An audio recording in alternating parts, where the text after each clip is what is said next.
السلام علیکم ورحمۃ اللہ وبرکاتہ۔ آپ لوگ کیسے ہیں؟ ویلکم کرتی ہوں آپ لوگ کا علی اسلامک میں۔ بسم اللہ الرحمن الرحیم۔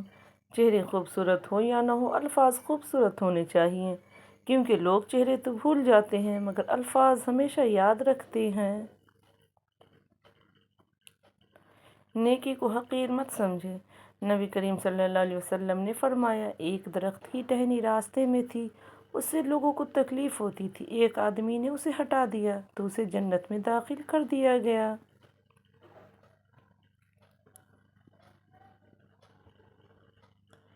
یہ دنیا ایک بازار ہے جو عنقریب بند ہو جائے گا۔ عقل مند وہ ہے جو اس بازار سے اپنے اصل گھر آخرت کے لیے کچھ اکٹھا کر لے۔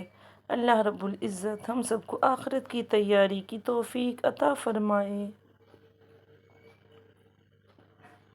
اے اللہ، جو میری مقدر میں نہیں لکھا اس کی کوشش اور تمنا میں مجھے مبتلا نہ کرنا، اور جو میری تقدیر میں لکھ دیا ہے اسے میرے لیے آسان کر دینا۔ موت انسان کے جسم کو آتی ہے، کردار کو نہیں، اس لیے اپنے کردار کو بہتر بناؤ تاکہ مرنے کے بعد بھی یاد رہو۔ رشتوں کی اہمیت، کبھی منا لیا کبھی مان گئے۔ زندگی میں یہی بات ہے جو رشتوں کو جوڑے رکھتی ہے۔ ضد اور انا اچھی نہیں ہوتی، رشتوں سے چاہت ختم کر دیتی ہے۔ پیر اور فقیر میں فرق یہ ہوتا ہے کہ پیر کی پشت رب کی طرف اور وہ دنیا کے پیچھے ہوتا ہے، اور فقیر کی پشت دنیا کی طرف اور وہ اپنے رب کے پیچھے ہوتا ہے، اور دنیا اس کے پیچھے ہوتی ہے۔ 3 نیکیاں جن کو کرنے سے قیامت کے دن عرش کا سایہ نصیب ہوگا۔ نمبر 1، ٹوٹے ہوئے رشتوں کو جوڑنا۔ نمبر 2، دل نہ چاہتے ہوئے بھی معاف کرنا۔ نمبر 3، کسی کے گناہ پر پردہ رکھنا۔ اپنے گھر کے بزرگوں کی آنکھیں کبھی بھیگنے مت دینا، کیونکہ جس گھر کی چھت سے پانی ٹپکتا ہے اس گھر کی دیواریں بھی کمزور ہو جاتی ہے۔ مشکل وقت میں ہمیشہ دعا کیجیے، کیونکہ جہاں انسان کا حوصلہ ختم ہو جاتا ہے وہاں سے رحمت خداوندی شروع ہو جاتی ہے۔ یا اللہ پاک ہر شوہر کو اپنی بیوی کی حفاظت کرنے والا اور بیوی کی قدر کرنے والا بنا دے، اور ہر بیوی کو خاوند کا فرما بردار اور محبت کرنے والی بنا دے۔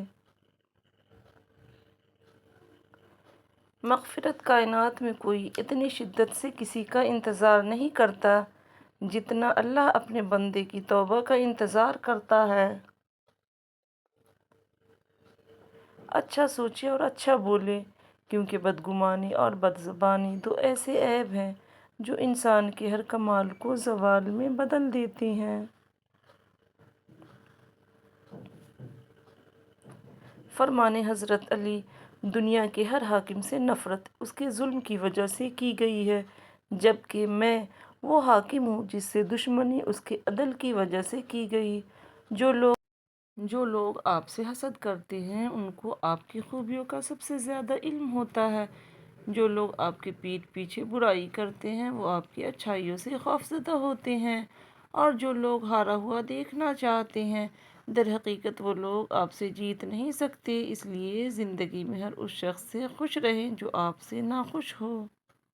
نبی کریم صلی اللہ علیہ وسلم نے فرمایا، گناہ سے توبہ کرنے والا ایسا ہے جیسے اس نے کوئی گناہ کیا ہی نہ ہو۔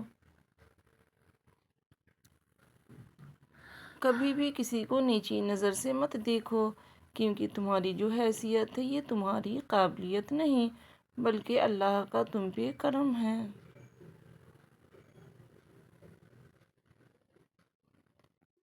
حضرت علی نے فرمایا، زندگی میں خود کو کبھی کسی انسان کا عادی مت بنانا، کیونکہ انسان بہت خود غرض ہے۔ جب آپ کو پسند کرتا ہے تو آپ کی برائی بھول جاتا ہے، اور جب آپ سے نفرت کرتا ہے تو آپ کی اچھائی بھول جاتا ہے۔ اللہ حافظ۔ Thanks for watching.